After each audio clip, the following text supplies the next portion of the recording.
Estamos en condición entonces de reanudar esta audiencia con la presencia de todos los intervinientes, los acusados y el tribunal en su composición original. Ayer comenzamos a escuchar los alegatos de clausura por parte del Ministerio del Interior y corresponde que hoy día haga uso de la palabra para el alegato de clausura el abogado don Rodrigo Álvarez. Sí, su señoría. Quevedo, por el Ministerio del Interior. Lo escuchamos. Gracias, señoría. Buenos días. Quisiera comenzar recordando la Declaración Universal de Derechos Humanos, cuando en 1948 se proclamaba como una de las aspiraciones más elevadas del hombre el vivir en un mundo libre de temor. Libre de temor, su señoría, es precisamente esa aspiración la que buscan resguardar las conductas terroristas, las leyes de conductas terroristas. Y es también esa aspiración lo que justifica la penalización de los delitos cometidos con esa precisa finalidad. Es eso lo que se vio afectado cuando el acusado Flores colocó y luego detonó el artefacto explosivo en el subcentro de Escuela Militar.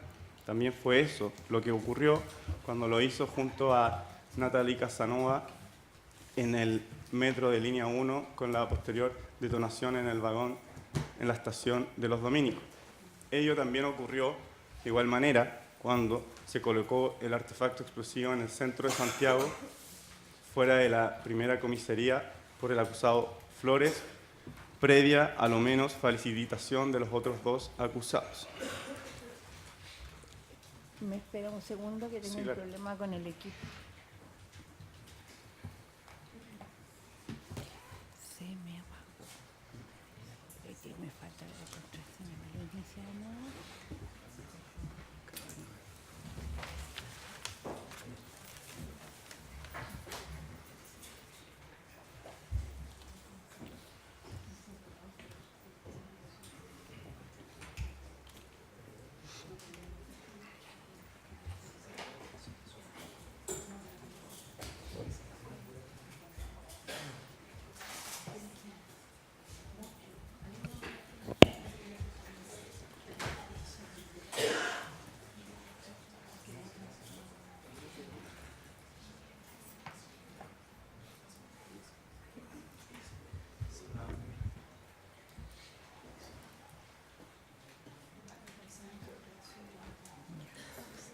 Siga nomás.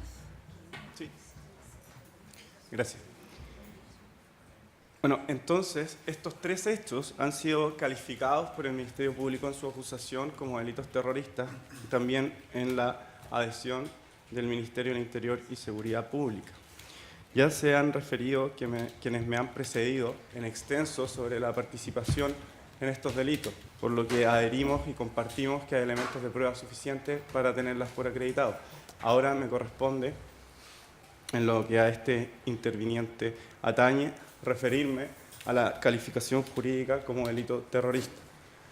Para efectos de orden, adelanto que mi exposición se dividirá en dos partes. Primero, realizaré algunas consideraciones sobre el delito terrorista en general y luego me referiré a la precisa finalidad que exige nuestra ley terrorista y a la prueba de ella durante este juicio. De entrada, para referirnos al delito terrorista, es menester separar lo que es propio de él de aquello que no lo es. Y digo delito terrorista, su señoría, de manera intencionada, pues se trata de una acusación penal en el marco de un juicio oral con una eventual sentencia penal. Pues esto es una obviedad, pero el marco de la discusión es el del derecho penal. Así, no se trata de concepciones filosóficas, sociológicas, políticas o académicas sobre el fenómeno del terrorismo, que evidentemente puede ser abordado por múltiples áreas del conocimiento. No se trata, entonces, de una ley que alguien quisiera de ley ferenda, se trata de la ley que tenemos, de la ley LAT. Queda fuera, así, cualquier objeción de otra índole. y en palabras ciertamente mejores que las recientemente dichas, el profesor Héctor Hernández señala: aunque resulte chocante, no interesa lo que el terrorismo es, sino exclusivamente cómo lo define para sus propios fines el derecho penal vigente en Chile. Citado el informe en Derecho del año 2011, realizado a la Defensoría Penal Pública sobre las modificaciones de la Ley sobre Conductas Terroristas. Entonces, la pregunta relevante es: ¿qué es el delito terrorista en Chile? Como bien sabe su señoría, hay dos modelos de tipificación de estos delitos en doctrina. Hay uno, que es el modelo objetivo, que centra su definición en características del hecho o en el requisito de la organización. Ese no es el modelo seguido en nuestro país. Hay otro, que es el modelo subjetivo, que supone un elemento subjetivo adicional, una finalidad especial que puede ser de distinta índole. Nuestra ley sigue este segundo modelo y establece una precisa finalidad como elemento subjetivo, que no es otra que la finalidad de producir temor. Esto lo podemos desprender de diversas vías. En primer lugar, lo desprendemos de una interpretación literal del tenor de la norma, es bastante claro. En segundo lugar, también lo desprendemos de la historia de la ley y sus respectivas modificaciones, sobre lo que volveré más adelante. Así también lo desprendemos de la doctrina, como por ejemplo el profesor Hernández antes citado, en el mismo informe referido. Y finalmente lo desprendemos de la acogida que ha tenido en la jurisprudencia reciente, Rol 150 de 2012, del Cuarto Tribunal Oral en lo Penal de Santiago, en el fallo ya citado en este juicio, en el así llamado caso Pitronel, donde pese a haber una sentencia absolutoria en lo que respecta al terrorismo, da bastantes luces sobre los elementos para comprender este delito. En cuanto a la historia, la ley 20.467 del año 2010, que modificó la señalada ley, señala en el mensaje: el elemento esencial del terrorismo es causar temor justificado en la población. Y luego agrega que el proyecto busca precisamente explicitar esa finalidad de producir temor, que es presupuesto fundamental de toda conducta terrorista. Desde el inicio de esta ley, en 1984, desde una concepción más o menos objetiva, fue variando hacia tendencias más subjetivas, que se consagran con esta modificación del año 2010. Nuevamente, en palabras del profesor Héctor Hernández, esta ley viene a resolver una pugna entre las dos visiones, decantándose en favor de una radical opción subjetivista.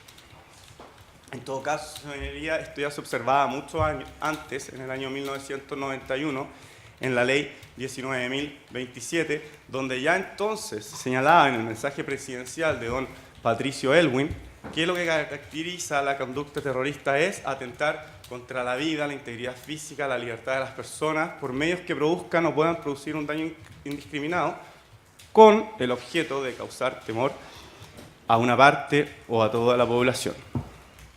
Desde entonces, señoría, hace más de 25 años, ya se prescindía de connotaciones ideológicas, de finalidades políticas, de cualquier cosa que fuera distinta a la finalidad de producir temor. Definido el elemento esencial a nuestro juicio, ahora me referiré brevemente al bien jurídico protegido y luego volveré con algunas consideraciones complementarias en cuanto a la finalidad, para pasar a la segunda parte de mi alegato. Respecto al bien jurídico, bien se ha dicho que el mayor desvalor del delito terrorista proviene de la pluriofensividad que él contiene. Es evidente que se afectan bienes jurídicos individuales, pero también bienes jurídicos colectivos.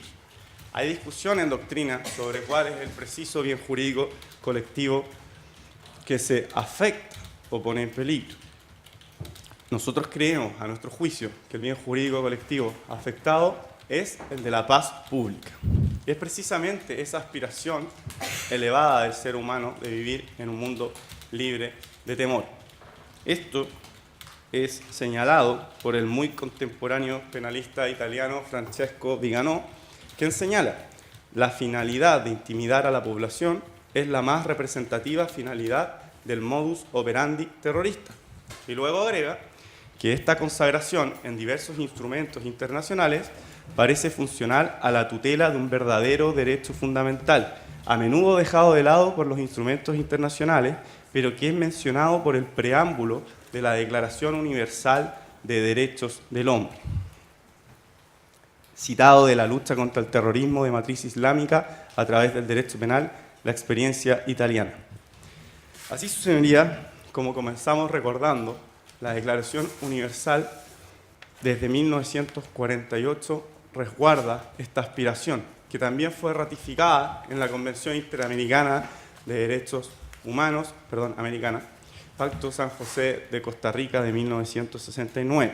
Entonces, podemos señalar que las víctimas son sujetos pasivos en tanto titulares de intereses individuales, pero también es sujeto pasivo el Estado en tanto garante del mantenimiento de la paz social que se ve afectada. Paz social que es propia del orden constitucional, pero que no es el orden constitucional, como algo autónomo, como un bien jurídico diferente. En esto podemos coincidir, de alguna manera, con lo señalado por la Fiscalía y el señor fiscal regional que nos ha precedido. Puede ser, o podemos entender, que el orden público es lo que se afecta, pero creemos que se afecta de una precisa manera, una manera especial, que es la afectación de la paz social. Es correcto que otros delitos pueden afectar esto, pero, como señalamos, lo que se requiere es la precisa finalidad de actuar en ese sentido. También dijimos que lo relevante es lo que dice nuestra ley, la ley 18.314, y no otra cosa, que establece la finalidad de generar temor. Ahora, esta finalidad, este elemento subjetivo, no es exclusivo de la ley chilena, no es un invento de nuestro país, tampoco es una rareza. Es algo que se contiene en diversos instrumentos internacionales, en diversas legislaciones comparadas, es algo que viene de una tradición. Así, por ejemplo, apreciamos este elemento ya en la Convención para la represión de los atentados terroristas cometidos con bombas de 1997 y también en la Convención para la represión de la financiación del terrorismo de 1999. Ambos son aportes importantes en la materia, pues suponen por primera vez el aporte de elementos para un concepto internacional. El segundo convenio citado de 1999 de la financiación del terrorismo señala en su artículo 2, número 1, define los delitos contra el convenio y agrega que son delitos terroristas cuando se cometan con el propósito de producir temor cuando el propósito de dicho acto por su naturaleza o contexto sea intimidar a una población u obligar a una organización internacional a realizar un acto o abstenerse de hacerlo. Asimismo, el convenio de 1997 para la represión de los atentados terroristas, que ya fue citado anteriormente, nos interesa destacar, eso sí, el artículo 5, que insta a cada Estado a tomar medidas de resguardo cuando se cometen ciertos delitos, y agrega, en particular, los que obedezcan a la intención o propósito de crear un estado de terror en la población en general, en un grupo de personas o en determinadas personas.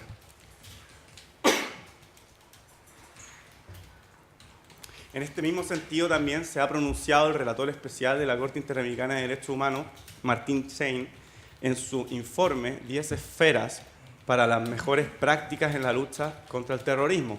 Ahí ofrece una definición o ciertos elementos para una definición marco o una definición modelo.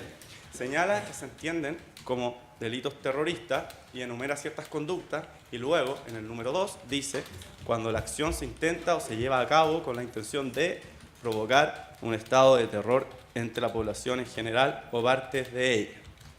Así también, como se dijo el día de ayer, me parece, esta finalidad fue recientemente incorporada en el Código Penal Español, en la Ley Orgánica 2 del año 2015, cuya novedad, además de volver o hacer más específica la regulación del terrorismo individual, agregó nuevas finalidades. Antes habían 2 y ahora pasaron a ser 4 letras con más o menos 6 finalidades.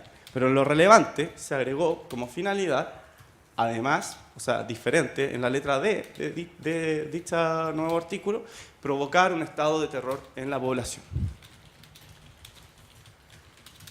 Ahora, incluso antes de esta modificación, el año 2007, antes de que fuera explícita la finalidad de provocar temor en ese ordenamiento jurídico, el comentario del Código Penal del año 2007, realizado por varios autores, más de 30 su señoría, coordinado por Nieto Martín y Pérez Cepeda, señala: el elemento más importante de los contenidos en el Código Penal es la alteración a la paz pública, que equivale a la intención de intimidar gravemente a la población.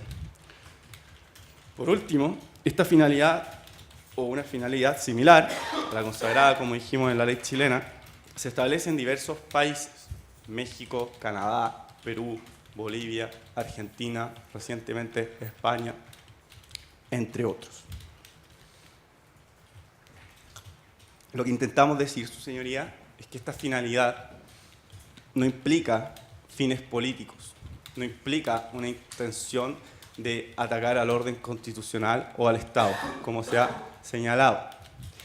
Y esto tiene su explicación y su justificación en la historia y el desarrollo del concepto y la relación entre el terrorismo y el delito político, a lo que me referiré a continuación. De entrada, la Constitución política señala que el terrorismo será siempre un delito común y nunca un delito político. Y es que el delito político, en su sentido tradicional, es aquello que los regímenes autoritarios entienden como delito político lo que los regímenes democráticos entienden como meras manifestaciones políticas.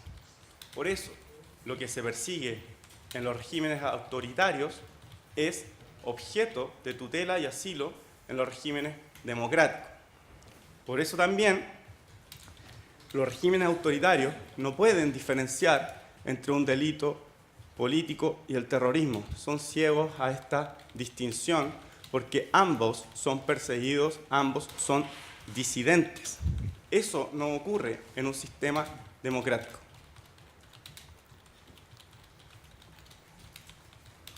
Como señala la profesora Adela Azúa, la negación de la calidad de delincuente político al terrorismo es una consecuencia obligada desde los parámetros de un sistema democrático donde toda reivindicación política o social tiene sus cauces de expresión y sus cauces de negociación.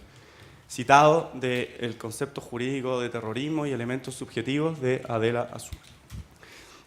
Entonces, lo que se castiga es la violencia como instrumento de comunicación o instrumento político, pero no por las ideas que se persiguen, sino por la finalidad de generar temor. Nunca ningún programa político, por muy atrayente o interesante que pueda ser, puede justificar su ejecución en la afectación de derechos fundamentales. Por eso, señoría, el reproche penal, a nuestro juicio, debe estar libre de cualquier contaminación ideológica. No se persigue el anarquismo, lo que se persigue es responsabilidad por el hecho, responsabilidad por el acto. Así prosigue la citada autora en el texto ya referido. En un sistema democrático, el contenido del proyecto político de la causa no pertenece al objeto de valoración a efectos del reproche penal. Este alejamiento del concepto o la finalidad terrorista de otros fines políticos se consagra en la historia internacional del término, así también en nuestra propia historia. Respecto a lo primero, las primeras aproximaciones al fenómeno en Europa se dieron en las conferencias para la unificación del derecho penal.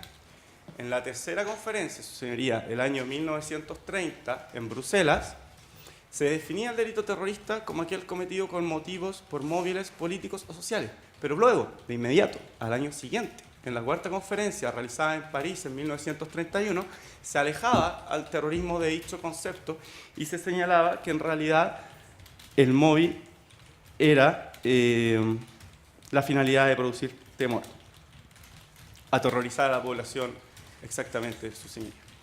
A continuación, el año 1937, en el primer intento de un concepto con pretensión universal en la Convención de Ginebra, se definía terrorismo y se definía como los hechos criminales dirigidos contra un Estado cuyo fin o naturaleza sea provocar terror en personalidades determinadas, en grupos de personas o en la población.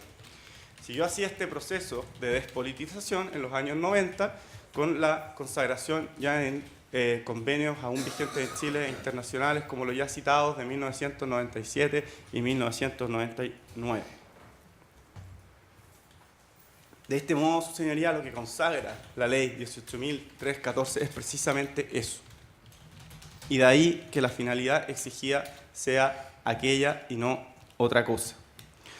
Como dice la profesora Adela Azúa, es injusto y peligroso condenar al Islam por el actuar de Al-Qaeda.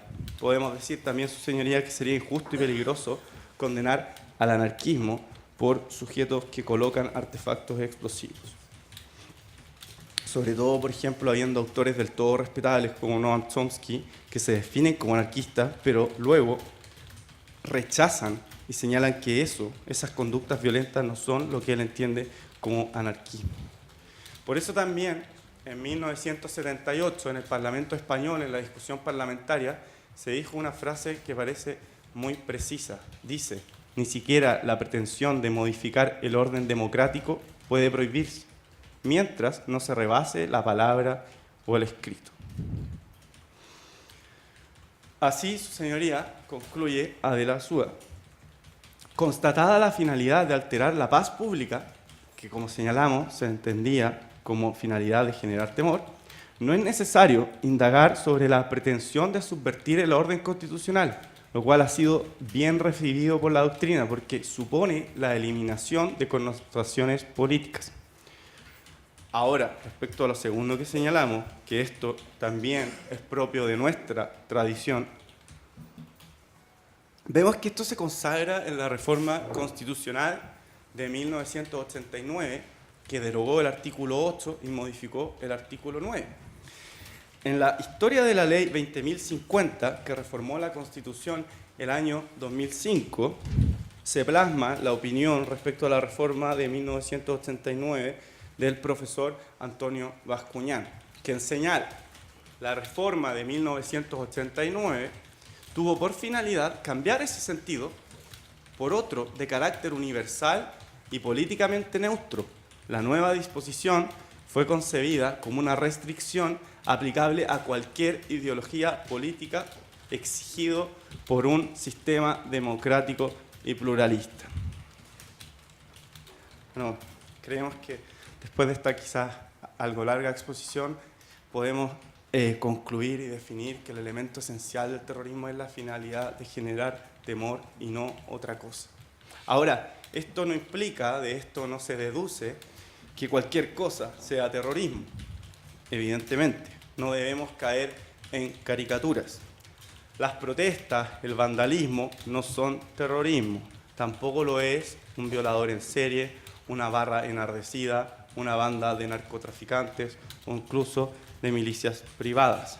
Por mucha alarma pública que eso genere, y sin duda son hechos gravísimos, no son cometidos con esa precisa finalidad. Mucho menos, su señoría, un portonazo, como ha señalado una de las defensas, pues es bastante evidente que la finalidad de un portonazo es la propia de un delito de robo. Tampoco es terrorismo cualquier artefacto explosivo, pues requerimos acreditar la finalidad y a eso me referiré en la segunda parte.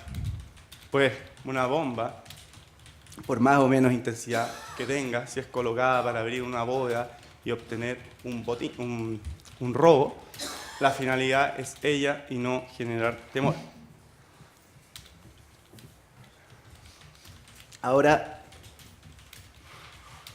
comenzaré la segunda parte, que tendrá relación con la prueba de dicha finalidad, que es un requisito para acreditar el delito que hemos invocado y cómo creemos que ello ocurre y ha ocurrido a través de la rendición de prueba.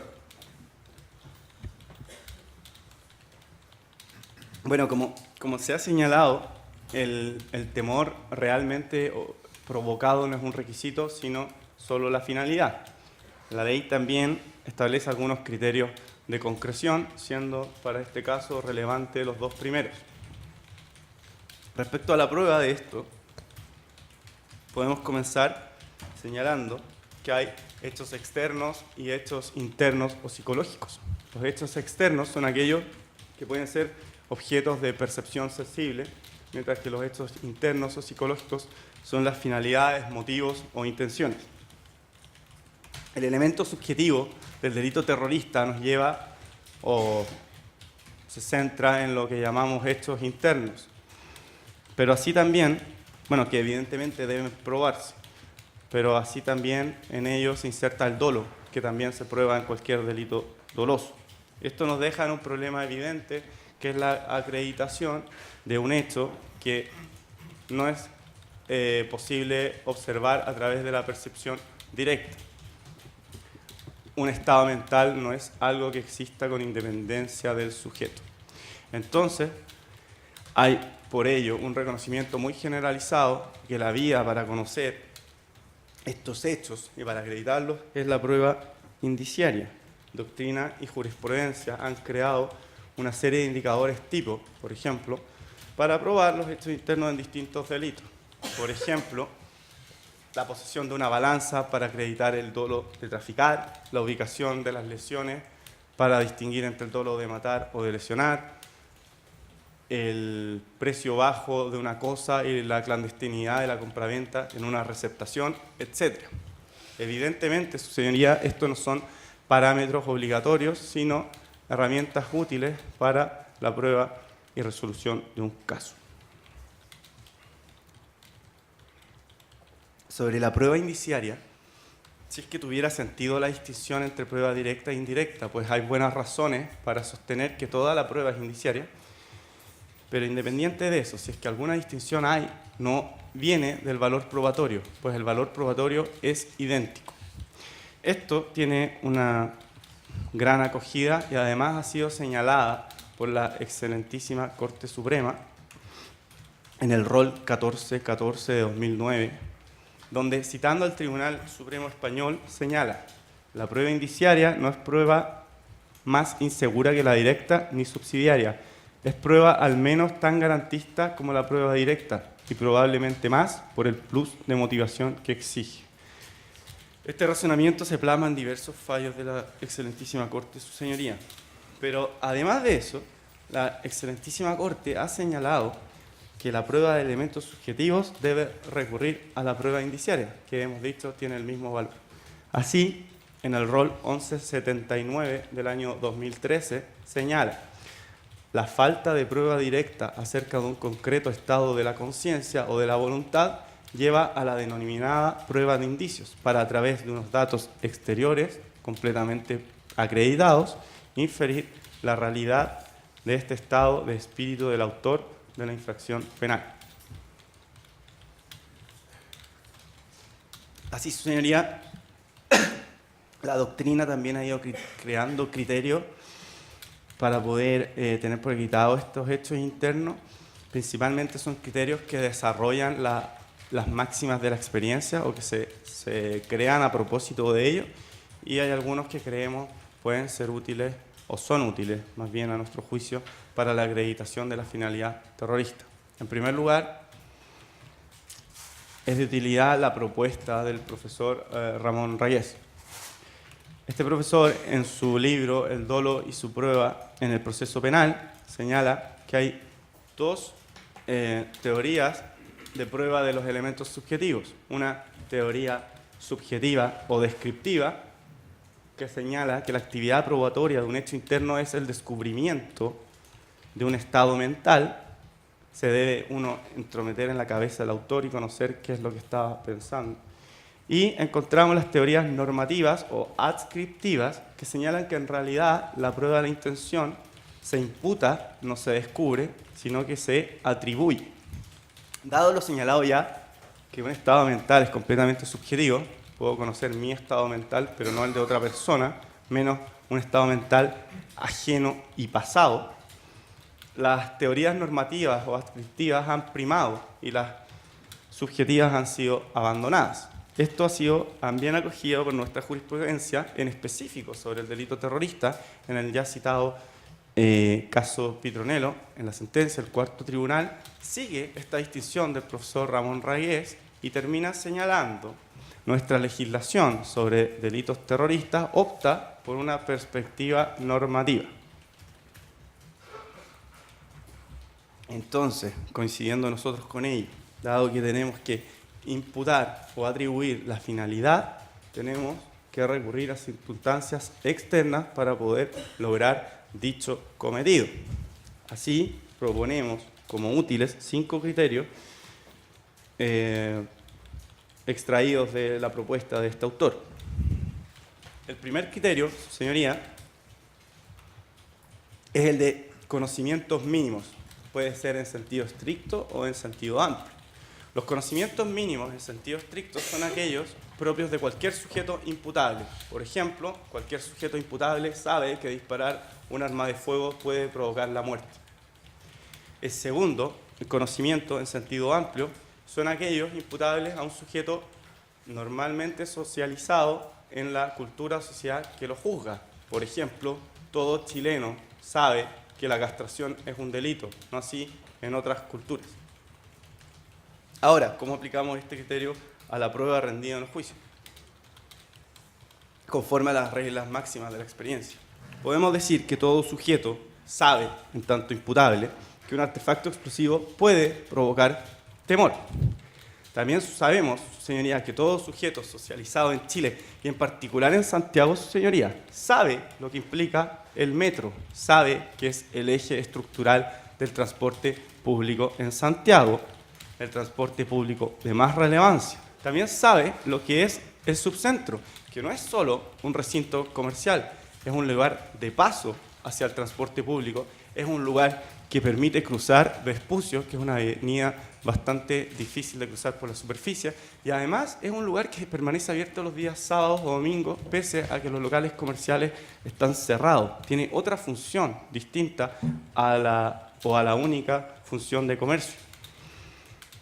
También sabe lo que implica el centro histórico de Santiago en relación al hecho número 2, pues pese a ser un día lunes los hechos y alrededor de las 23 horas, desde que llegaron hasta que detonó el artefacto explosivo, transitaron más de 60 personas, más de 50 vehículos particulares, más de 40 vehículos de transporte público.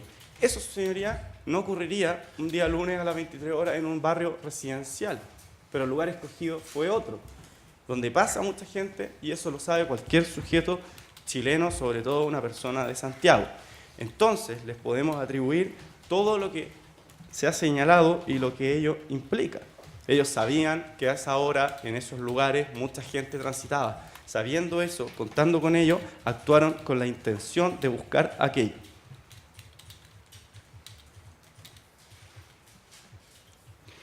El segundo criterio, señoría, son las transmisiones previas de conocimiento.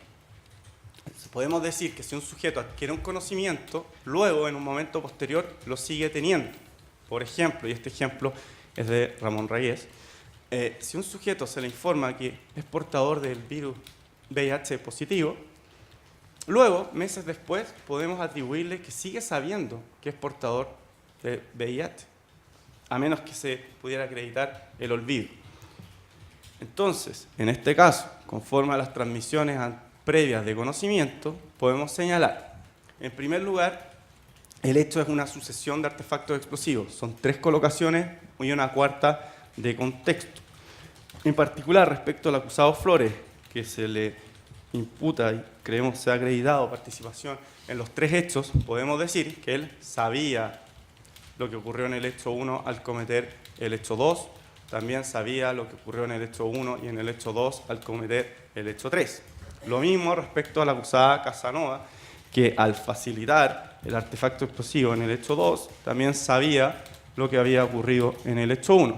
Respecto al acusado Guzmán, se ha acreditado que el hecho 1, bueno, y es un hecho público y notorio, el atentado del Metro Los Dominicos fue muy mediático y casi toda persona en nuestro país tomó conocimiento de aquello.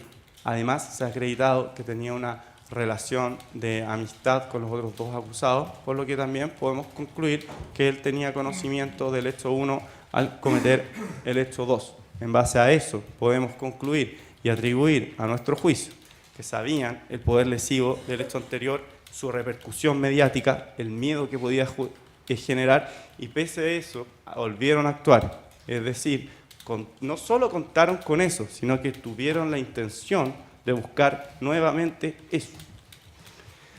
Como se dijo, si es que el acusado Flores ya supo lo que ocurría con una explosión de un artefacto de esas características en un vagón de metro cerrado, donde afortunadamente lograron activarse los protocolos de emergencia y nadie resultó con lesiones graves, luego, al estar en el subcentro y al colocar el artefacto donde transitaba gente a solo centímetros del basurero, tuvo que buscar intencionalmente una lesión a bienes jurídicos que va más allá del simple delito común. Un tercer criterio, su señoría, son las exteriorizaciones del propio conocimiento. Estas pueden ser anteriores, coetáneas o posteriores. También pueden ser explícitas o a través de actos concluyentes. Por ejemplo, si un vehículo va a cargar benzina y se retira sin pagar, podemos pensar que hubo olvido. Pero si ese mismo sujeto vuelve a ir y vuelve a irse sin pagar, esa reiteración es un acto concluyente de una intención y nos permite descartar el olvido. Así las cosas. En primer lugar, la participación del acusado Flores en los tres hechos es un acto concluyente, a nuestro juicio, de una intención, es una exteriorización del conocimiento en cuanto a ir más allá del mero delito común. Esto tiene un sentido expresivo que va más allá de aquello y se relaciona con la generación de temor. Además, al ser detenido, como pudo apreciar su señoría, él gritó abajo del estado policial, lo que también es una exteriorización del conocimiento.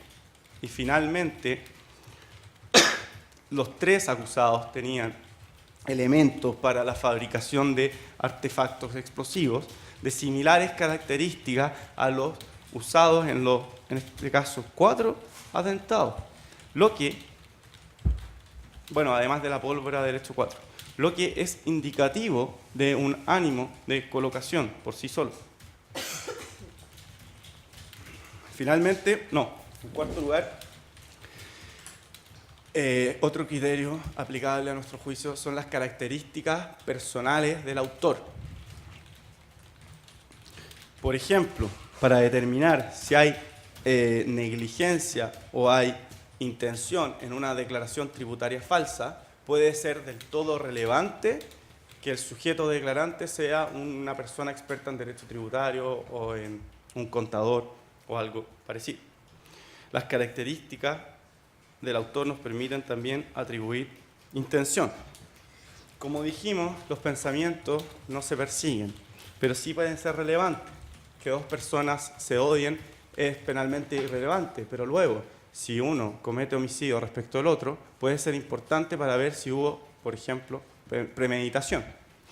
Así lo ha acogido el Tribunal Supremo Español en el rol 7738 del año 1996, cuando en un caso que se discutía si había dolo de matar o lesionar, cuando varios sujetos patearon a un sujeto homosexual y le dieron muerte, sobre la discusión del dolo, el tribunal tuvo en consideración que los acusados eran skinhead o cabezas rapadas y que pertenecían a una ideología violenta y extremista caracterizada por su hostilidad hacia las personas homosexuales. Eso fue un elemento como característica del autor para considerar que hubo dolo de matar. Ahora, en principio, como señalamos, los pensamientos son irrelevantes, pero luego, ya acreditada la participación de los acusados, pueden ser importantes para darle sentido a las conductas. Ante esto, el sociólogo perito Christian Derville concluyó que los 3 acusados eran anarquistas. Lo mismo fue ratificado por el testigo Pablo Ibarra, que dijo que compartían intereses por el anarquismo. También ello lo desprendemos de las cartas de los imputados Casanova y Flores y de la carta del acusado Guzmán, donde se señala que las consecuencias privativas de libertad que se han visto envueltas son parte de la vida que escogieron. También el tatuaje del acusado Flores, que independiente del nombre de la ideología, su señoría, es de una canción homenaje a un sujeto que colocaba artefactos explosivos. También los rayados en el domicilio de los acusados Flores y Casanova, que señala libertad a todos los presos, y luego dice, porque nosotros creemos en la destrucción de todos los límites, es la única manera de ser libre. Esta frase, su señoría, debe ser interpretada también en relación a la iconografía que acompaña el texto. No era cualquier cosa, eran 2 sujetos con las manos arriba, con armas de fuego, con una carretera atrás que tenía también barricadas con fuego. Ese sentido de destrucción, podemos decir, no era algo meramente metafórico. Es evidente que este criterio no sirve para concluir certeza, pero sí sirve y es indiciario de la finalidad. Acreditada la participación de los acusados en las colocaciones de artefactos explosivos, podemos concluir que, independiente de la ideología, nuevamente, sí suscriben una ideología que promueve la violencia. No es, si es que fueran anarquistas Gandhi y Luther King, como ha señalado una de las defensas, de seguro estos sujetos no son seguidores del mismo anarquismo, entre comillas, su señoría. Con posterioridad a los hechos, o sea, durante el juicio, se ha demostrado que los acusados tenían una cierta predisposición, la que nos permite concluir, atribuir e imputarles una intención que trasciende el delito común y acreditar la finalidad propia del delito terrorista.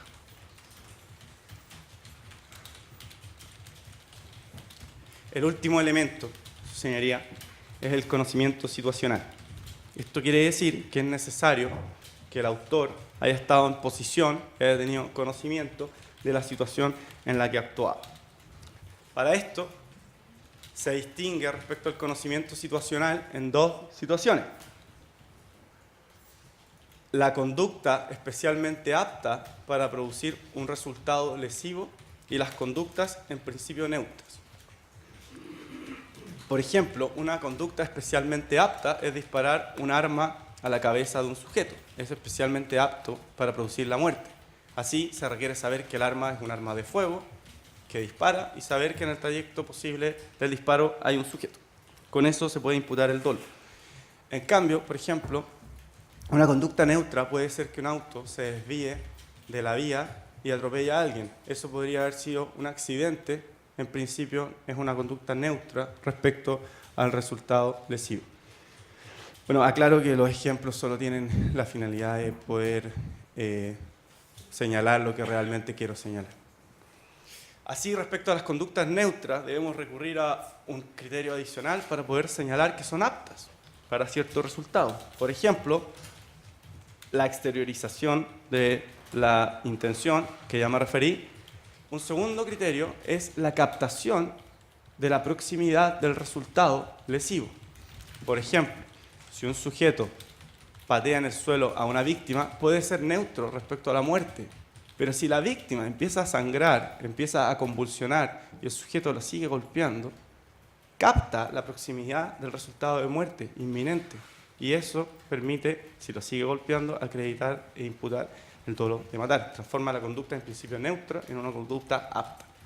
Y finalmente, la dinámica comisiva. Ciertas circunstancias permiten atribuir intención. Por ejemplo, el auto que se sale de la vía, si luego acelera contra una víctima, podemos atribuirle la intención. La aplicación de esto al caso concreto. Los acusados estaban en posición de poder captar las circunstancias en que actuaron. Ello, en primer lugar, porque hubo percepción sensorial de quienes colocaron los artefactos. También hubo tiempo para el pensamiento reflexivo. Hubo más de un mes de diferencia entre cada delito. Ahora, debemos distinguir. Una explosión, una detonación, es una conducta especialmente apta para provocar resultados de delitos contra la vida, la salud individual, la propiedad. Entonces, creemos que respecto a esos delitos no hay mayor dificultad en imputar la intención. Y esto, a nuestro juicio, bajo dolo directo. Así, sobre lo que se solicitó el día de ayer, respecto al artículo 2, creemos que la colocación o los hechos son conductas especialmente aptas para imputar dolo directo de colocación, de atentado contra el transporte público, de lesiones graves y también de las lesiones menos graves, que han sido invocadas como delito común. De hecho, el profesor Ramón Reyes, en la página 484 de su libro, toma precisamente este ejemplo y dice: socialmente, o sea, conforme a las máximas de la experiencia, no se entiende que quien, siendo imputable, pone una bomba en un lugar donde hay personas, no se represente que la conducta es concretamente apta. Es decir, su señoría, no hay otra interpretación de esa conducta que dolo directo de los delitos, o sea, de las conductas que señalamos. Ahora, la detonación de un artefacto explosivo es una conducta neutra respecto a la finalidad de generar temor en la población. De ahí que hoy en día exista, por ejemplo, el delito en la Ley de Control de Armas y el delito también en la Ley Terrorista.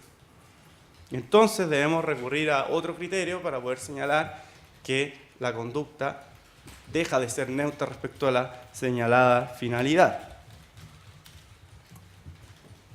Respecto al a la exteriorización ya me referí, así que respecto al segundo criterio para poder transformar la conducta neutra en una conducta apta, tenemos la captación de la proximidad del resultado lesivo. Los acusados, señoría, Casanova y Flores en el hecho número 1 y Flores en el hecho número 2, o sea, salvo Casanova y Guzmán en el hecho número 2 como facilitadores, colocaron personalmente los artefactos explosivos. Lo hicieron de manera directa. No son autores mediatos, no son autores inductores. Ellos, en el hecho 1, estuvieron dentro del metro, estuvieron con gente a su alrededor. Pusieron el artefacto, luego se bajaron percibiendo que el vagón seguía lleno de gente.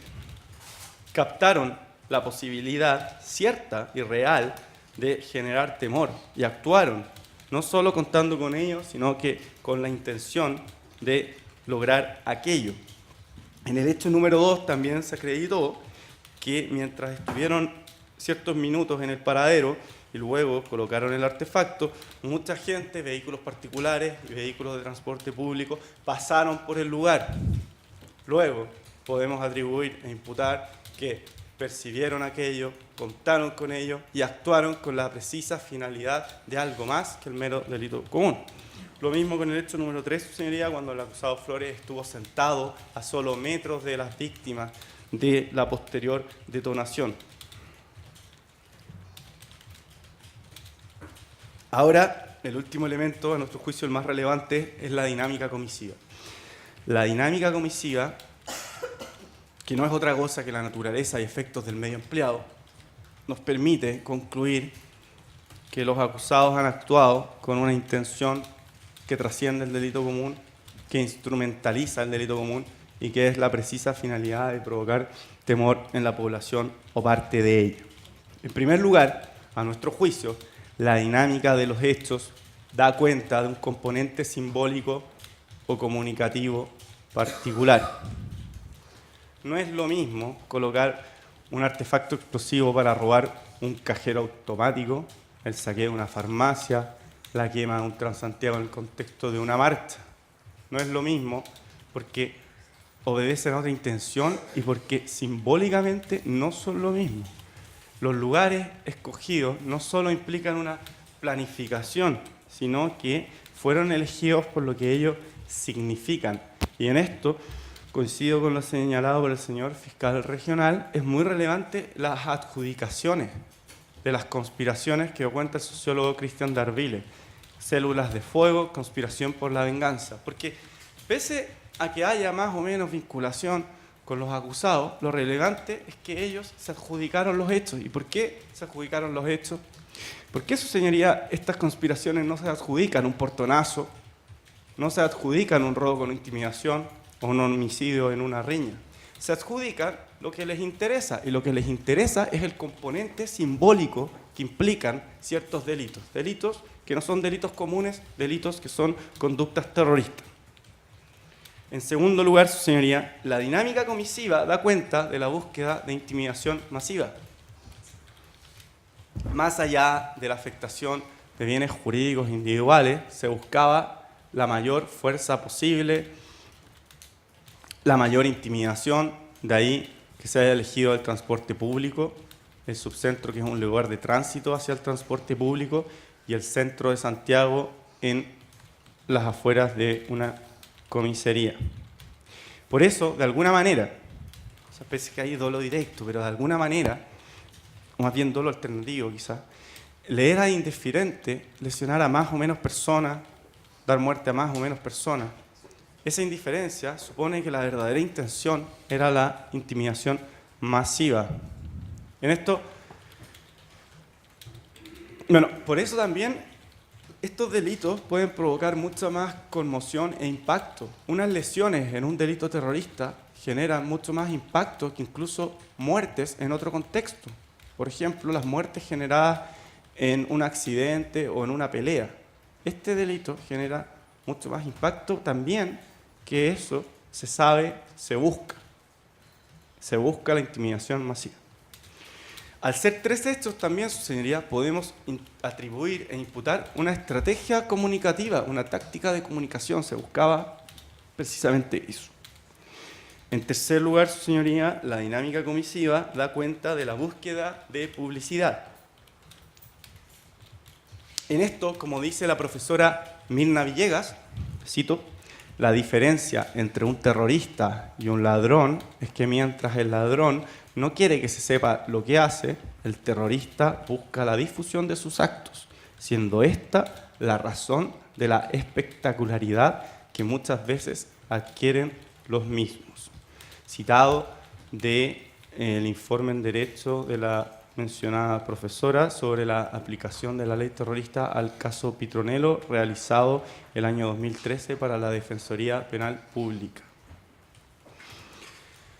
Se buscaba publicidad, su señoría. Se observa, se actuó en lugares con cámaras. A lo menos en el hecho 1 y en el hecho 2 todos sabemos que en el metro hay cámaras. Se actúa en un lugar donde hay mucho movimiento de gente, muy ajeno a la clandestinidad. Se actúa también en horas donde hay movimiento y no a altas horas de la madrugada. Y también se actúa, como dijimos, con el conocimiento del hecho previo y de la publicidad que él generó. Se sabía que el hecho 1 fue mediático, muy mediático al cometer el hecho 2, y se sabía que el hecho 1 y 2 fueron muy mediáticos al cometer el hecho 3, por lo que no es comprensible que al volver a actuar en un lugar concurrido, a plena luz del día, etcétera, hayan buscado, hayan tenido la intención de otra cosa, sino buscar la mayor publicidad posible. Y la publicidad, su señoría, no es un elemento propio del delito común. También, su señoría, en cuarto lugar me parece, la dinámica comisiva da cuenta de una instrumentalización de las víctimas.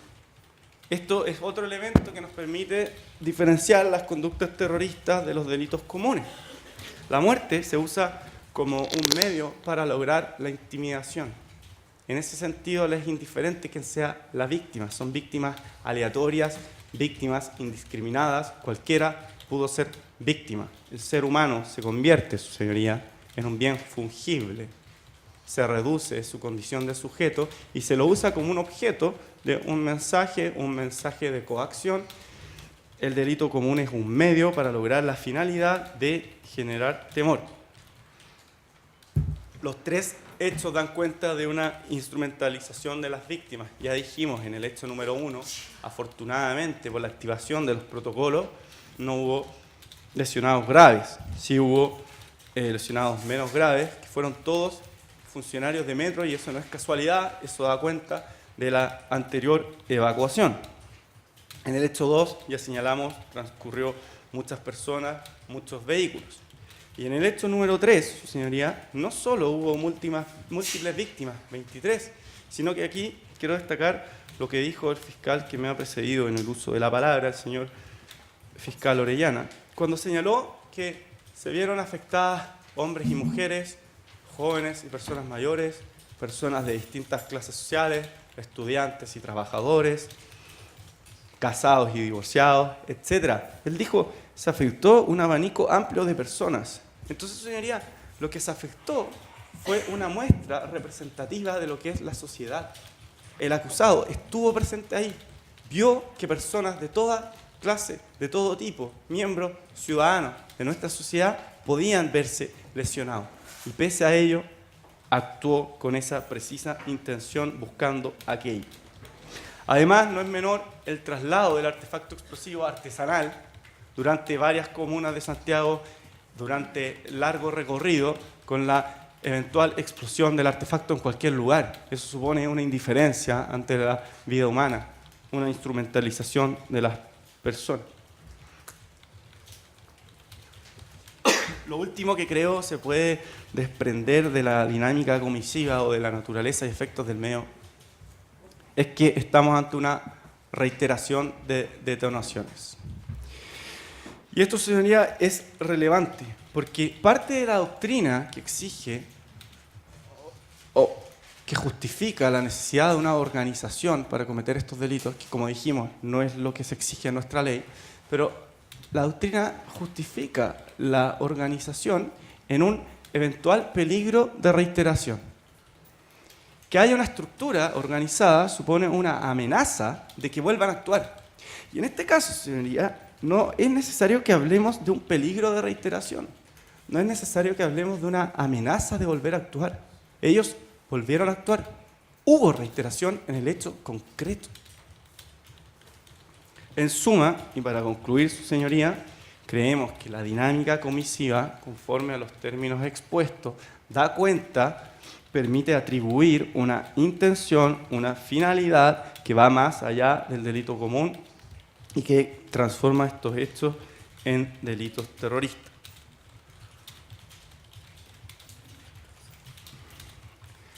Otra clasificación que creemos que es de utilidad, esto será más breve, su señoría, es la clasificación doctrinaria de los indicios.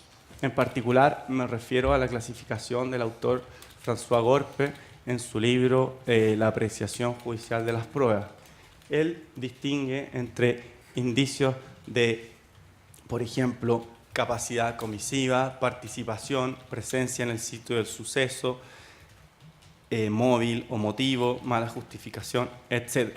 En este caso hay varios indicios múltiples, concordantes, precisos, que dan cuenta que son de distinta índole. Ya se ha hablado sobre la participación de los acusados y la presencia en el sitio del suceso.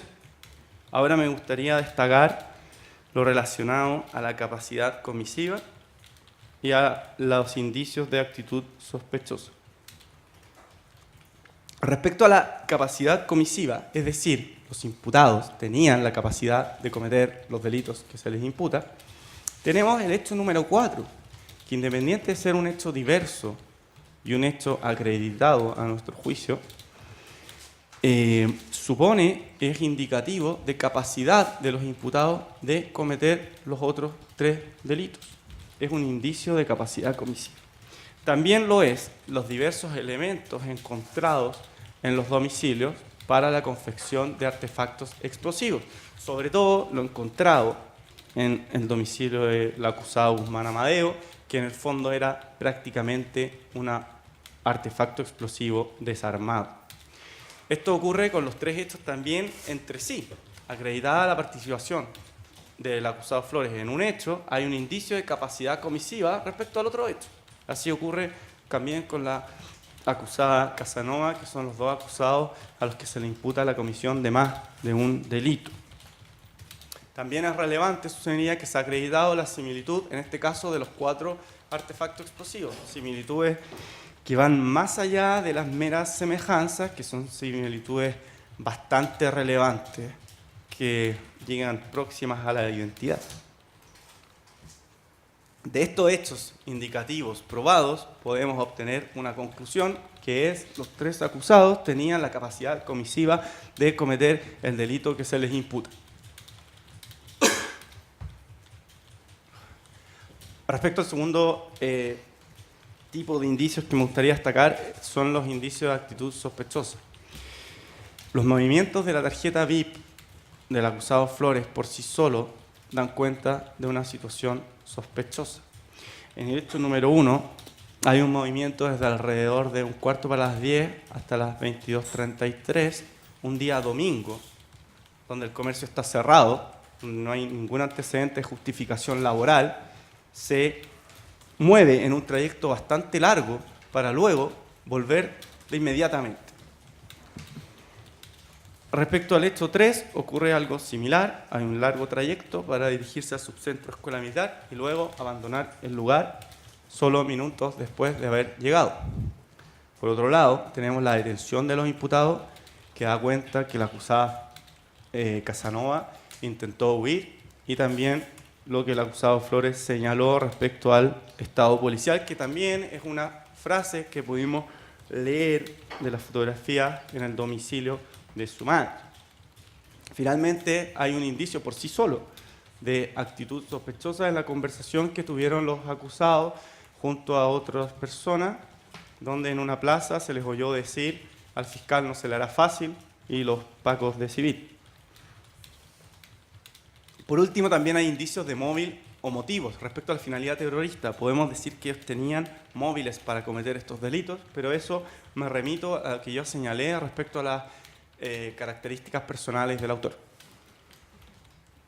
Finalmente, para concluir, quisiera seguir la propuesta del profesor, filósofo Daniel González Languier, que nos permite unir lo ya señalado y llegar a una conclusión. Él, en dos publicaciones especialmente, Buenas razones y malas intenciones, sobre la atribución de intenciones, y también en la prueba de la intención y la explicación de la acción, que básicamente dicen cuestiones bastante similares, señala que la prueba de la intención descansa en dos cuestiones. En primer lugar, son generalizaciones, descansa en generalizaciones relacionadas o que relacionan una conducta externa con un hecho interno o una entidad mental.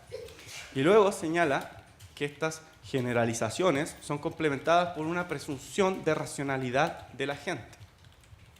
Alguien que realiza un acto intencional debe ser una persona a lo menos mínimamente racional. ¿Qué significa eso en palabras del autor? Lo que permite atribuir una intención a un agente no es solo el hecho de que el tipo de conducta que realizó es común a una cierta intención, sino el hecho de que esa conducta era racionalmente adecuada a la situación a la que la gente se enfrentaba. Así las cosas sucederían, las conductas intencionales expresan algo, y ese sentido expresivo tiene un valor probatorio que puede extraerse de las circunstancias.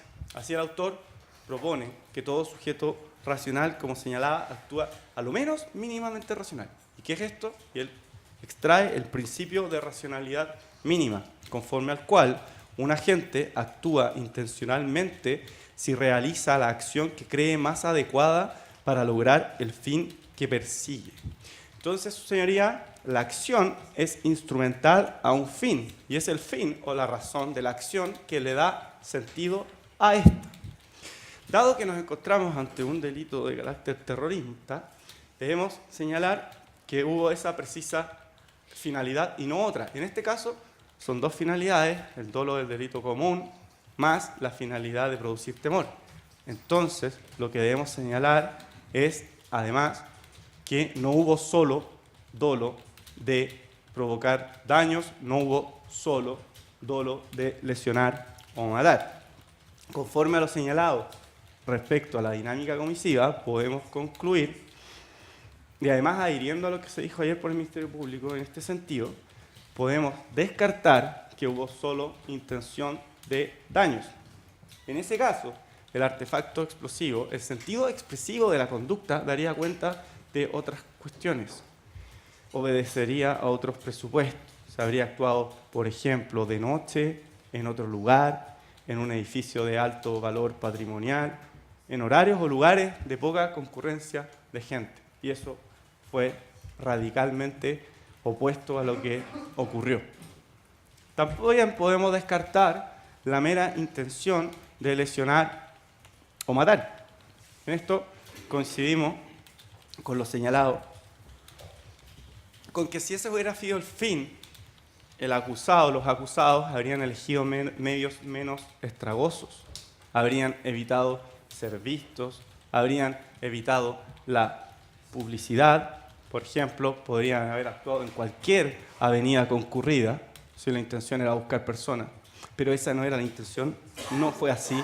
Por eso se eligieron, como se dijo, lugares con un componente simbólico, lugares que suponen la mayor fuerza comunicativa posible.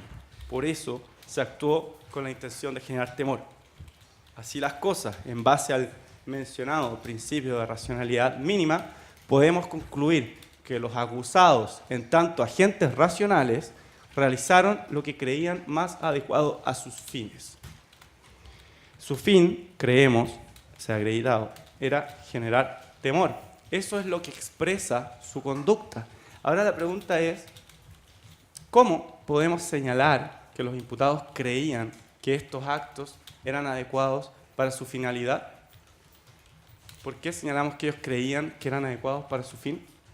Y en eso, González Languier concluye que para ello debemos recurrir a las máximas de la experiencia. En tanto hecho interno, esa es la vía mediante la cual podemos imputar y atribuir conocimiento, y aquí se remite a los parámetros del citado Ramón Reyes. Es esa la vía en que podemos acreditar la intención. Creemos que en este juicio, a lo largo de la rendición de pruebas, se ha acreditado, conforme al estándar probatorio exigido por el Código Procesal Penal, la finalidad precisa de producir temor. Con eso concluyo la segunda parte de su señoría y ahora realizaré unas breves conclusiones generales. Para concluir, quisiera recordar a las defensas en su alegato de apertura que citaron, dos de ellas citaron el fallo del así llamado caso Petronelo, también una de ellas se refirió al caso Niemeyer, para decir que estas conductas no eran terroristas, las de este juicio en particular. Al contrario de lo señalado por nuestros contradictores, creemos que precisamente esos fallos sirven para acreditar lo contrario, nos permiten dar luces de por qué este caso sí es delito terrorista. Respecto al caso Petronelo, ya citaron la parte que quería referir, sobre todo destacando cuando señala, ese hecho se trata de un artefacto explosivo colocado a las 2:24 de la mañana, su señoría, en un lugar de poca concurrencia al público. Y termina el tribunal diciendo, otra conclusión respecto a la finalidad sería si es que el artefacto hubiera sido colocado en otras circunstancias distintas a ellas, precisamente qué es lo que ocurre en este caso. Respecto al caso Niemeyer, Rol 45-2012 del Séptimo Tribunal Oral en lo Penal de Santiago, se señala algo similar en dos sentidos. Primero, se señala, debe considerarse que se ha estimado que el artefacto explosionó antes de lo previsto y pese a encontrarse el acusado muy cerca del lugar, solo le causó trauma acústico. Esto, señoría, ocurre en el hecho 1, pero es radicalmente distinto. Como ya hemos señalado, los protocolos de emergencia fueron activados, el artefacto detonó con las puertas del vagón de metro cerradas, lo que fue eso lo que evitó lesiones de mayor gravedad que sí tuvimos en el hecho número 3.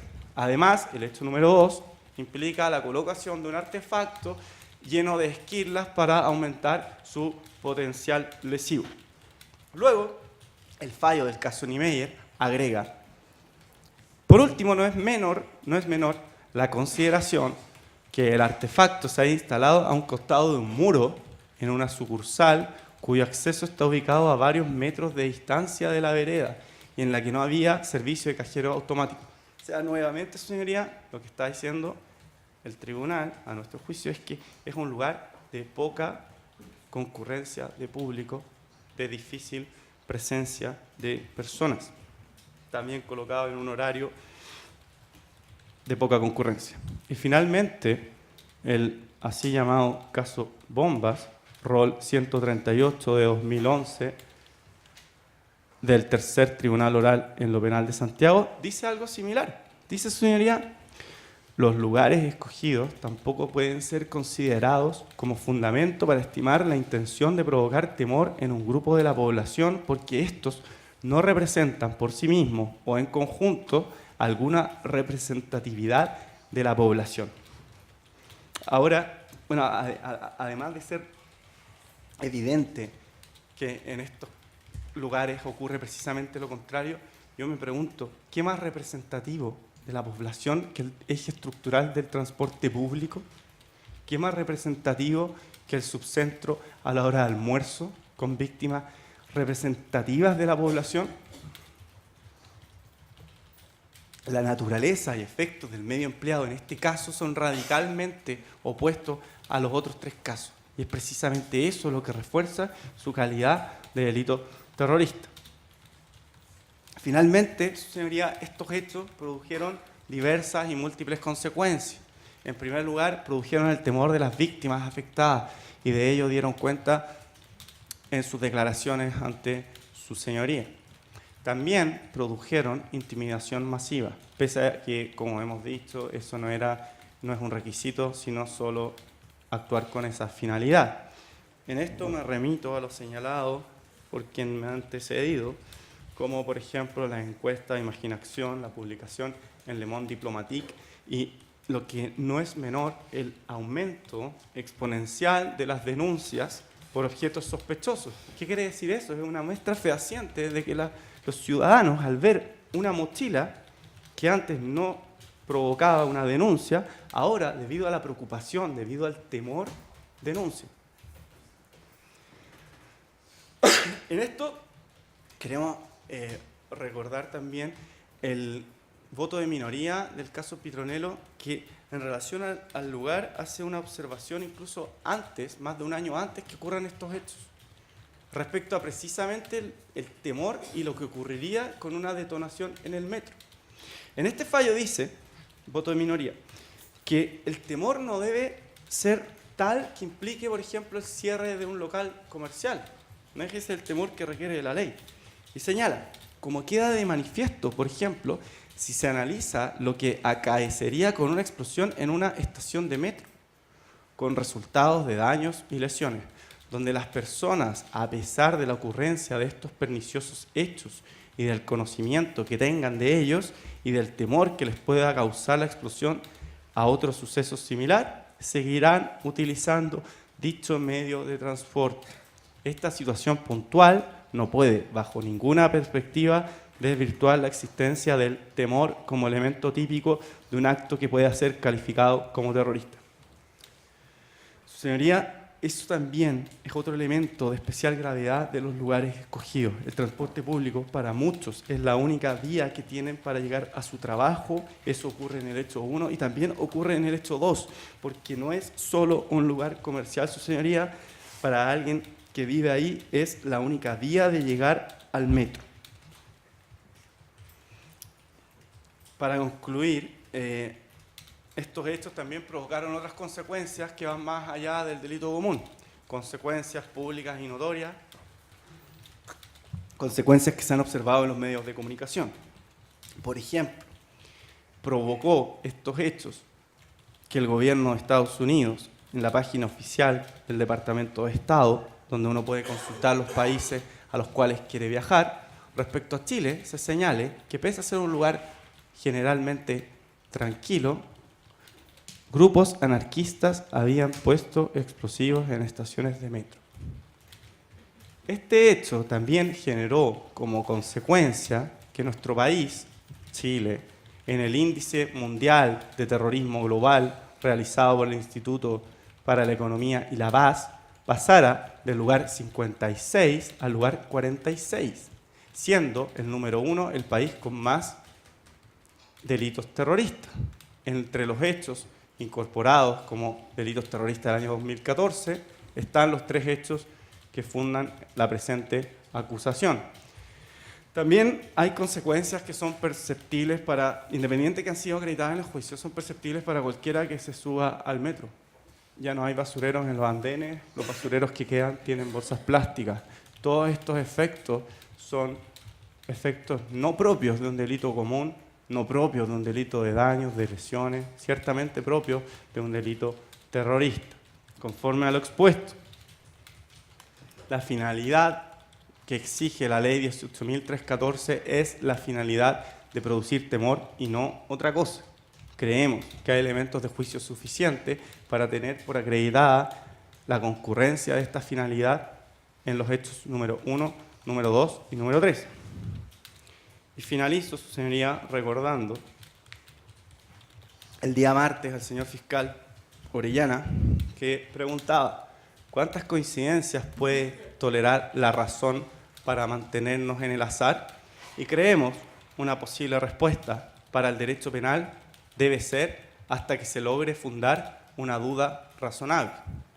Como bien sabe su señoría, el derecho no busca la certeza absoluta, busca la convicción más allá de toda duda razonable.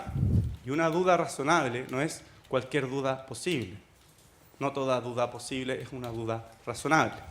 La convicción más allá de toda duda razonable requiere poder realizar unas inferencias objetivas, lógicas, racionales, que nos permitan tener como verdaderos ciertos hechos. Creemos que hay elementos de juicio suficientes para tener por acreditado el delito, los delitos, la participación culpable de los acusados y también la precisa y específica finalidad de generar temor en la población. Creemos, por tanto, su señoría, que estos hechos no son un delito común, no son un delito de homicidio o de lesiones. Estos hechos, su señoría, son delitos terroristas. Con eso concluyo. Muchas gracias.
Señora Presidenta, disculpe, señora Presidenta, perdón la interrupción. En el intertanto en que están deliberando, ¿es posible autorización para ir al baño?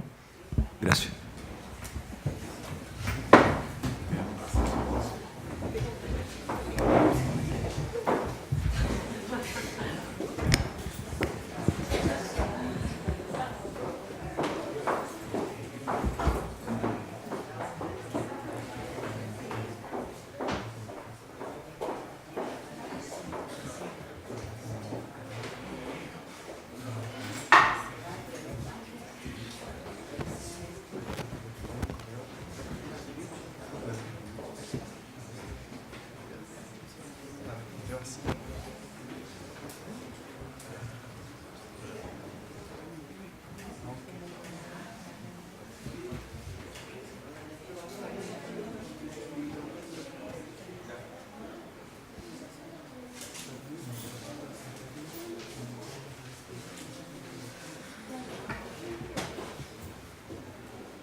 Por favor, que ponemos fin al receso, que se hagan presentes todos los intervinientes, por favor, para proseguir.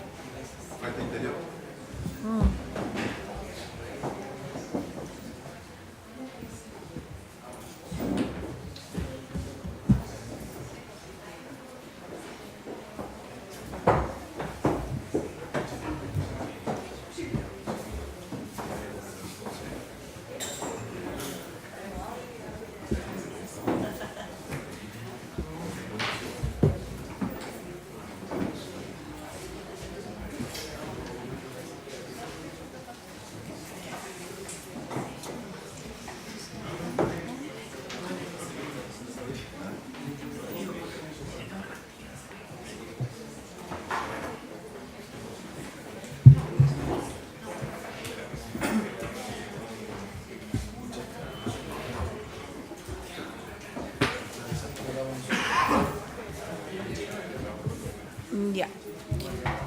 Estando todos los intervinientes presentes, vamos a proseguir con la audiencia y los magistrados aquí presentes requerimos al Ministerio del Interior que precisen algunos puntos en relación al alegato que efectuaron. Específicamente, en relación al hecho número 1, se haga cargo de la calificación del delito de lesiones menos graves. Les voy a decir punto por punto. Sí. El hecho número 3 también en relación a ese delito de lesiones menos graves. En cuanto al hecho 3, también se haga cargo de la relación existente entre el delito de colocación de artefacto previsto en el artículo 2, número 4 y de lesiones graves del artículo 2, número 1 de la ley 18.314. Y en relación al hecho número 4, que precise la calificación jurídica del delito y la participación de los acusados. Y finalmente, que se haga cargo del agravante del artículo 12, número 3 del Código Penal.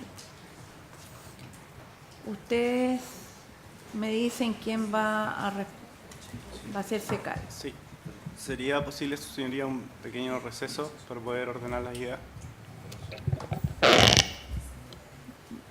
¿No hay inconveniente? ¿Cuánto tiempo requiere? Cuanto sea posible, su señoría. Su señoría, si es así, Adelantamos o extenderlo hasta el las receso. 11:30. Ya.